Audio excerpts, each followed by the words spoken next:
नियमित कर्जफेड करणाऱ्या शेतकऱ्यांना 2 लाखाचे प्रोत्साहनपर अनुदान द्या. क्रांतिकारी शेतकरी संघटनेचे रास्ता रोको आंदोलन. शेतकऱ्यांच्या विविध मागण्याकडे शासनाचे लक्ष वेधण्यासाठी क्रांतिकारी शेतकरी संघटनेच्या वतीने लातूर लांबजाना महामार्गावर रास्ता रोको आंदोलन करण्यात आले. या आंदोलनामुळे महामार्गावरील वाहतुकीवर काही काळ परिणाम झाला.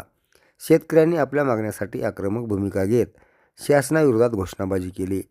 नियमितपणे कर्जाची परतफेड करणाऱ्या शेतकऱ्यांना शासनाने 2 लाख रुपयांचे प्रोत्साहनपर अनुदान द्यावे, ही आंदोलनातील प्रमुख मागणी होती. कर्जमाफी किंवा कर्ज सवलतीचा लाभ मिळविणाऱ्या शेतकऱ्यासोबत नियमित कर्जफेड करणाऱ्या शेतकऱ्यांनाही शासनाने न्याय द्यावा, अशी भूमिका आंदोलकांनी मांडली.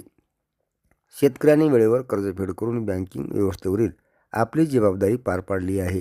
मात्र नियमित कर्जफेड करणाऱ्या शेतकऱ्यांना शासनाच्या विविध योजनांमध्ये अपेक्षित प्रोत्साहन मिळत नसल्याने त्यांच्यात नाराजी आहे. त्यामुळे अशा शेतकऱ्यांना 2 लाख रुपयांचे प्रोत्साहनपर अनुदान देऊन त्यांच्या आर्थिक अडचणी कमी कराव्यात, अशी मागणी यावेळी करण्यात आली.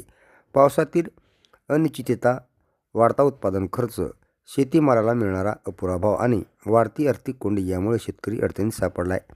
त्यामुळे शासनाने शेतकऱ्यांच्या मागण्याकडे गांभीर्याने पाहून तातडीने सकारात्मक निर्णय घ्यावा, अशी मागणी आंदोलनकर्त्यांनी केली. दरम्यान रास्ता रोको आंदोलनामुळे महामार्गावर काही काळ वाहतूक विस्कळीत झाली. परिस्थिती नियंत्रणात ठेवण्यासाठी पोलिसांचा बंदोबस्त तैनात करण्यात आला होता.